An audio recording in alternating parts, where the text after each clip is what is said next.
fish are we allowed to catch are based on monthly allocations. We at the moment have a zero quota on cod, and during the winter period when it's most abundant, we literally have 1.4 kilo a day, which means less than half a fish. In the last 10 years some stocks have become very abundant. I've been fishing 41 years and the stock and cod is stronger than I've ever seen ever since I've been fishing. But the difference is I used to be able to catch unlimited amounts. Now I literally have to dump all the fish I catch back over the side. The major problems we've seen instilled on the inshore industry started from 2006.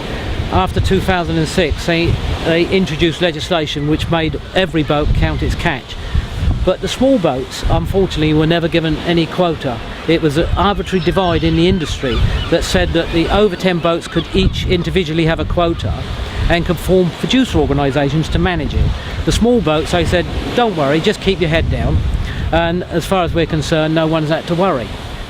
Change the rules, and then we have 76% of the fleet have literally 3% of the quota. That doesn't equate. So it's the small inshore coastal communities, those that fish more sustainably, are made to suffer. They're the ones that are going to be put out of business through lack of opportunity to fish. The real cost of fish and chips is an understanding whether you're going to look after the inshore coastal communities that are associated with that.